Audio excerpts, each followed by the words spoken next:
Army, welcome to my channel army. आज मैं आपके साथ माय घोस्ट लवर का पार्ट 6 एक्सप्लेन करने वाली हूँ। पिछले पार्ट में हमने देखा था कि जो ते था उसे जंगकुक की कुछ बातें पता चल गई थी जो कि डेरेन ने बताया था उसे, जिसकी वजह से उसे जंगकुक से नफरत हो गई थी और उसने सगाई के लिए भी मतलब शादी के लिए भी हाँ कर दिया था और वो जंगकुक से बात भी नहीं कर रहा था। उसने जंगकुक को खुद से दूर भी भगा दिया था। अब देखते हैं आगे। मैं क्या करूँ? मैं उसे याद क्यों कर रहा हूँ? ते अपने दिमाग और अपने दिल को काबू में रखो, वरना वरना सब बिगड़ जाएगा। ते तुम समझ रहे हो ना मैं क्या कहना चाहता हूँ? ते खुद से ये सब बातें कर रहा था क्योंकि 1 वीक हो गया था और उसने जंगकुक को अभी तक देखा ही नहीं था और ना ही वो जंगकुक के रूम में जा रहा था और जंगकुक भी उसके सामने आया नहीं था। इसलिए ते को काफ़ी ज़्यादा अनईजी फील हो रहा था। आई मीन कि उसे अच्छा नहीं लग रहा था, किसी चीज़ की कमी महसूस हो रही थी। पर जो चीज़ें उसे डेरेन ने बताई थी उन सब चीज़ों के वजह से वो मतलब सोच रहा था कि नहीं, मतलब मैं उससे नफरत करता हूँ। बहुत ज़्यादा गुस्सा था जंगकुक से इसलिए। और डेरेन भी उससे आज मिलने के लिए आने वाला था। आई मीन वो लोग डेट पे जाने वाले थे। तो कुछ ही देर बाद उसकी डोरबेल बजती है और वहाँ पे डेरेन खड़ा था और डेरेन उस बिना घर के अंदर आए उससे बोलता है, हाँ ते अब हम चले? तो ते बोलता है, हाँ पर एक बार रुक जाओ, तुम अंदर आ जाओ। तो डेरेन कहता है, नहीं मैं नहीं आना चाहता, तुम आ जाओ ना जल्दी, हमें जल्दी चलना चाहिए तभी तुम ज़्यादा मस्ती कर पाएंगे।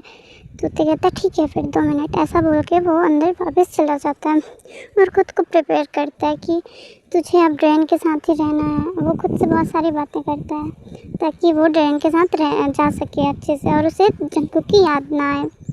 कुछ देर बाद वो दोनों वहाँ से चले जाते हैं और जंगकुक ये सब देख रहा था। उसे गुस्सा तो बहुत आ रहा था पर वो कुछ कर नहीं सकता था क्योंकि उसके प्यार ने ही उसे खुद से दूर कर दिया था, तो अब वो कुछ कर नहीं सकता था। दूसरी तरफ डेरेन और ते एक मूवी देखने के लिए जाते हैं और वो लोग मूवी देखते हैं। बट मूवी के बीच में ही जो डेरेन था वो धीरे धीरे ते को टच करने लगता है। वो एक बैड टच था जिससे ते बहुत ज़्यादा अनकंफर्टेबल फील करने लगता है बट वो कुछ कह नहीं पाता है। जैसे ही जो डेरेन था वो उसके चेस्ट पर हाथ रखता है, ते फटाफट से उसे दूर हटाता और बोलता है, मैं ये सब नहीं करना चाहता हूँ डेरेन। डेरेन कहता है, आई एम सॉरी, मेरी गलती है, मुझे तुमसे पूछ लेना चाहिए था, मैं भी ना पागल हूँ, वैसे तुम बहुत ज़्यादा खूबसूरत हो तो मैं खुद को रोक नहीं पाया। तो कहता है थैंक यू पर दोबारा ये मत करना। डेरेन कहता है हाँ मैं नहीं करूँगा। इसके बाद जो था वो अब उसे जंगकुक की और ज़्यादा याद आने लगती है पर उसे गुस्सा भी था उस पर। वो घूम तो रहा था डेरेन के साथ बट उसका पूरा ध्यान जो था वो पूरा ही मतलब जंगकुक पर था। शाम को वो घर वापस आता है और उसे याद आने लगता है कि कैसे डेरेन ने उसे टच किया था और वो बहुत ज़्यादा खुद को अनकंफर्टेबल फील कर रहा था और वो अपने रूम में जाकर वहाँ रोने भी लगता है। जिसके बाद सुबह हो जाती है। वो उस दिन कुछ खाता भी नहीं है। वहाँ से आने के बाद सुबह वो उठ कर के अपना काम ख़त्म करता है और वो ना हमेशा ही नाश्ता रख देता था टेबल पे ताकि जंगकुक खा सके और जंगकुक कभी भी खाता नहीं था क्योंकि वो बहुत ज़्यादा ही सैड था। वो कभी अपने रूम से बाहर ही नहीं आता था। वो एक आत्मा होकर भी इतना ज़्यादा सैड था, हाँ जस्ट लाइक मी। तो पर्सनल हो गया ये। उसके बाद वो चले जाता है अपने कॉलेज और वहाँ भी उसे डेरेन दिखाई देता है और डेरेन उससे बोलता है कि हाँ बेबी तुम बहुत ज़्यादा क्यूट लग रहे हो। ऐसा बोल के वो उसके बालों पर अपना हाथ फेरता है और धीरे धीरे उसके गाल को टच करने लगता है। ते थोड़ा पीछे होता है, बोलता है थैंक यू, तुम भी बहुत अच्छे लग रहे हो। और वो फटाफट से जिमिन के पास चले जाता है। जिमिन ये सब देख रहा था और बोलता है ते से, मुझे लगता है कि ये डेरेन ना बिल्कुल भी अच्छा लड़का नहीं है, मगर तुम मुझसे शादी क्यों करना चाहते हो? तो ते कहता है मैं मुझे वो पसंद है और वो मुझे पसंद करता है, इससे ज़्यादा बड़ी बात हो क्या सकती है। जिसके बाद वो लोग अपने लेक्चर में चले जाते हैं और जब वो अपने कॉलेज से वापस आ रहा था तो वो देखता है वहाँ युंगी खड़ा है उसके घर के बाहर पे। तो वो युंगी से बोलता है आप यहाँ क्या कर रहे हैं? तो युंगी बोलता है मैं बस तुम्हारे घर को देख रहा था, अगर तुम्हें यहाँ कुछ भी अजीब फील हो तो तुम मुझे बता सकते हो। तो जो जंगकुक था वो मतलब ते था वो बोलता है आप एक ऐसे इंसान के के मर्डरर को ढूंढना चाह रहे हो, जो खुद एक मर्डरर है, जो खुद एक इतना गिरा हुआ इंसान है। जो योंगी था ना, वो ये सुन के उससे अजीब सी निगाहों से देखने लगता है। बोलता है कि तुम पागल हो क्या? क्या तुम सच में पागल हो? तुम्हें कुछ पता है? देखो दोबारा ऐसा मत बोलना। ऐसा बोल के वहाँ योंगी वहाँ से चला जाता है और ते वापस अपने घर पे आता है। जैसे ही वो अपने घर का गेट खोलता है, यानी अपने घर में एंटर होने के लिए जो गार्डन का गेट होता है वो खोलता है, तो वहाँ देखता है कि वहाँ एक लेडी बैठी हुई है धूप में, और जंगकुक उनके आगे पे खड़ा है ताकि उनको धूप ना लग सके। और लेडी अपना सर झुका के रो रही है। वो उनके पास जाता है ते और उनसे बोलता है आप यहाँ क्या कर रही हैं? वो जंगकुक को देखता है, जंगकुक उसे देखते ही वहाँ से गायब हो जाता है। जिसके बाद वो लेडी अपना सर ऊपर करती है और बोलती है हाँ तुम यहाँ रहते हो? तो ते कहता है हाँ, और ते को याद आता है कि ये तो वही लेडी है, यानी जंगकुक की आंट, जो जिसने जंगकुक को बचपन से पाला था। वो कहता है कि आप यहाँ क्या कर रही हैं? तो उसकी आंट बोलती है कि मैं यहाँ बस इस घर को देखने आई थी। क्या मैं देख सकती हूँ? तो ते कहता है हाँ ज़रूर देखिए। ऐसा बोल के वो घर का डोर ओपन कर देता है और वो दोनों घर के अंदर एंटर करते हैं। उसके बाद वो जो आंट थी ना, वो घर को बहुत अच्छे से देख रही थी, उस घर को छू रही थी और महसूस कर रही थी। जिसके बाद ये देख करके जो ते था वो बोलता है हाँ आप है ना, आप यहाँ क्यों आई हैं और किसके लिए आई हैं? तो जो आंट थी वो बोलती हैं कि मैं यहाँ जंगकुक के लिए आई हूँ। मैं बस उसे बहुत ज़्यादा याद कर रही थी और मैं खुद को यहाँ आने से नहीं रोक पाई, मुझे माफ़ कर देना। जिसके बाद ते ये सुन के बोलता है कि हाँ, आप उसे याद करते हुए यहाँ आई थी? उस जैसे घटिया इंसान को आप ऐसा कैसे कर सकती हैं? मैं उसकी शक्ल भी नहीं देखना चाहता कभी। और अच्छा ही हुआ कि वो मर गया। लेकिन तभी अचानक से उसको एक जोर का थप्पड़ पड़ता है जो कि उसकी आंट ने मारा था। ये देख करके तो तेज चौंक जाता है और बोलता है आखिर आपने मुझे मारा क्यों? मैं सच बोल रहा था, अब सच बोलने के लिए भी मुझे मार पड़ेगी। तो जंगकुक की आंट बोलती है कि तुम्हें क्या ही पता है जंगकुक के बारे में? हाँ तुम आखिर ऐसा कैसे कह सकते हो? दोबारा अगर तुमने अपनी ज़ुबान से ऐसा कुछ भी बोला मेरे जंगकुक के बारे में तो मैं तुम्हें मार डालूंगी। तो ते कहता है अच्छा आप मुझे मार डालेंगे? आपको तो उस जंगकुक को मार डालना चाहिए था जिसने आपकी बेटी के साथ इतना गंदा किया और अपने भाई बहनों के साथ इतना बुरा आखिर हो कैसे सकता है कोई? और आपकी बेटी को प्रेग्नेंट करके उसने उसका मिसकैरेज भी करवा दिया। इतना घटिया इंसान था वो, और आप मुझसे बोल रही हैं? तो जंगकुक की आंट बोलती है कि आखिर ये सब तुमसे किसने कहा? तो ते कहता है हाँ किसने कहा से क्या मतलब है? उसके स्टेप ब्रदर ने मुझे ये सब बताया जो कि मेरा फियांसे है। जिसके बाद जो जंगकुक की आंट थी वो एकदम शॉक हो जाती है और बोलती है डिजाइन ने? तो जंगकुक कहता है हाँ डिजाइन ने, और किसने? उसके बाद जो जंगकुक की आंट थी ना वो उससे बोलती है कि ये सब झूठ है। तुम जानते हैं क्या हो जंगकुक के बारे में? कोई भी कुछ भी कहेगा और तुम उसे सच मान लोगे? हाँ तुम्हें पता है क्या है जंगकुक के बारे में? ये सुन के तो एकदम शॉक हो जाता है और बोलता कि क्या मतलब है आपका? तो ज्ञान बोलती है कि मैं तुम्हें दिखाती हूँ कि सच क्या है। ऐसा बोल के वो जंगकुक मतलब ते का हाथ पकड़ के उसे ले जाती है जंगकुक के कमरे की तरफ। जो जंगकुक का कमरा था ना उसे कोई भी नहीं खोल सकता था ते के अलावा। उसने तो अपने मैजिक से हमेशा उसको बंद रखता था।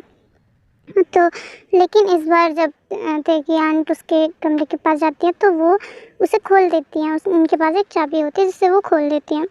और वो जैसे कमरे के अंदर एंटर करते हैं, जो ते था ना वो आज तक कभी भी जंगकुक के कमरे के अंदर नहीं गया था।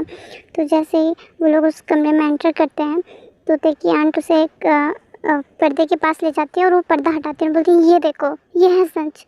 वहाँ पे कुछ फ़ोटोज़ लगी थी जिसे देख करके ते एकदम शॉक हो जाता है और वो पूरी तरीके से खुद मतलब कुछ समझ में नहीं आ रहा होता उसको, और वो बैठ जाता है ज़मीन में और उन फ़ोटोज़ को देखने लगता है। उन फ़ोटोज़ में जंगकुक था जो कि बेहोश था और उसके मतलब उसके पूरे चेहरे से ब्लड निकल रहा था। उसको बहुत ज़्यादा चोट लगी थी।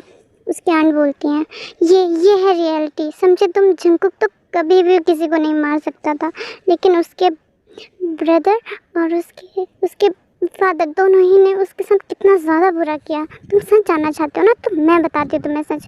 तुम्हें लगता है ना कि जंगकुक कितना बुरा है, तो मैं बताती हूँ। ऐसा बोल के वो उसे बताने लगती हैं। अब थोड़े टाइम बाद यानी फ्लैशबैक में हम जाते हैं तो जंकुक जो था वो अभी सिर्फ 7 साल का था, मतलब 6 साल का था, और उसके पेरेंट्स की का डिवोर्स हो रहा था। तो उसके पेरेंट्स ने बोल दिया था कि वो बच्चे को साथ में मिल के पालेंगे। और जो जंकुक के पेरेंट्स थे ना, वो बिल्कुल भी जंकुक को पसंद नहीं करते थे। जब से वो मतलब पैदा हुआ था तब से वो बिल्कुल भी उसका ख्याल नहीं रखते थे, सिर्फ उसकी आंटी उसका ख्याल रखती थी। और जंकुक जब 6 साल का था तो फाइनली उन दोनों ने डिवोर्स ले लिया था। वो दोनों जंकुक को मारते भी थे, बल्कि उतने छोटे बच्चे को वो लोग मारते भी थे। तो जंकुक को और उसकी आंट को लगा कि अब ये सब खत्म हो जाएगा, फाइनली इन दोनों का डिवोर्स हो चुका है, इसलिए जिसके बाद वो लोग जंकुक को उसकी आंट को देते हैं और बोलते हैं कि हम तुम्हें पैसे दे देंगे और तुम इसे पाल लेना, ठीक है ना, दोबारा मैं इसकी शक्ल नहीं देखना चाहती।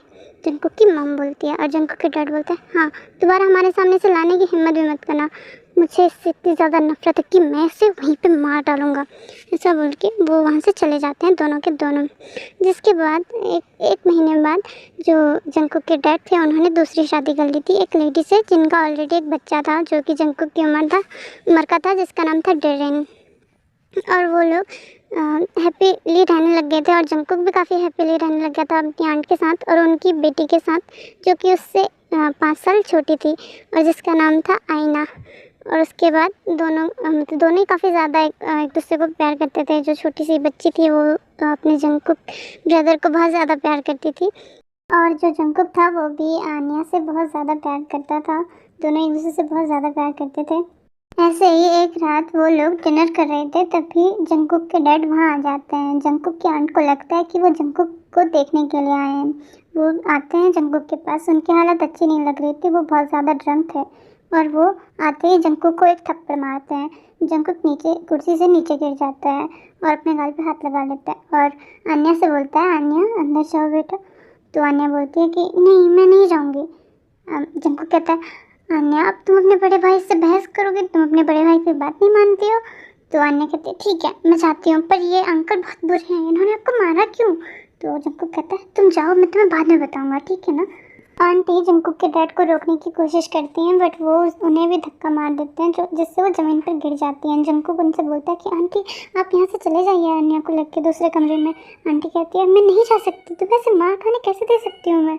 तो जंकुक कहता है प्लीज़ आंटी आप मेरे लिए ना सही आन्या के लिए ऐसा कर दीजिए, बट आंटी नहीं मानती है।